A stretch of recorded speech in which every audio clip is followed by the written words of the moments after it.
আছে, সেই ডাব্লু গ্রিপটা কীভাবে কী করতে হয় স্টেপ বাই স্টেপ আমি দেখাচ্ছি তোমাদেরকে। ফার্স্ট অফ অল কী করতে হবে, আমাদের পজিশনে আসতে হবে, একটা পশ্চার থাকে, ঠিক আছে, সেটা সেট পজিশন। কী হবে, আমাদের গ্যাপ থাকবে, শোল্ডার ওয়াইজ গ্যাপ থাকবে, আমাদের শুধু সামনের দিকে থোড়া মানে হালকা একটু ঝুঁকে থাকবে, আর আমাদের হ্যান্ড থাকবে সাইডে, এবং আমাদের ফিঙ্গারগুলো সবসময় সফট থাকবে এবং ওয়াইড থাকবে, ঠিক আছে। দেন তারপরে এটা হচ্ছে আমাদের সেট পজিশন। তারপর কি 2 নম্বর পজিশনটা কী হচ্ছে আমাদের ডাব্লু গ্রিপ। আমাদের হাতগুলো সামনে আসবে এবং নেক্সট ইয়ার দ্য গ্রিপ, এবং আমরা হচ্ছে কী করবো, ডাব্লু গ্রিপ করার চেষ্টা করবো, ঠিক আছে। তারপর কী হবে, ডাব্লু গ্রিপের মধ্যে আমরা বল দেখার চেষ্টা করবো, এয়ার বল যেগুলো আসে সেগুলো আমরা ডাব্লু গ্রিপের মধ্যে দেখার চেষ্টা করবো।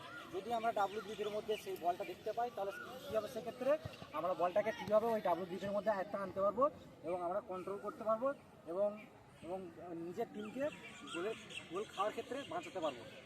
এবং এবং কী করতে হবে তার জন্য, এই সেট পজিশনে আসি আমি, এলাম, আমাদের হাত সাইডে থাকবে, আঙুল সবসময় সফট থাকবে এবং ওয়াইড থাকবে।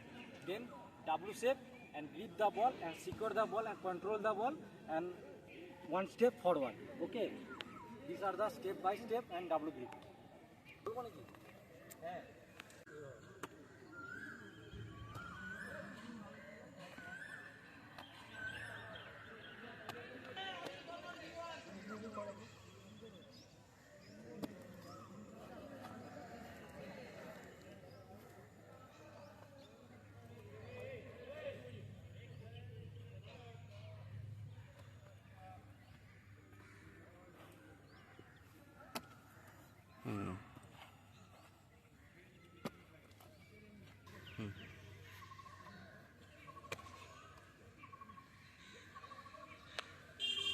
আরেকটা চলো। হ্যাঁ।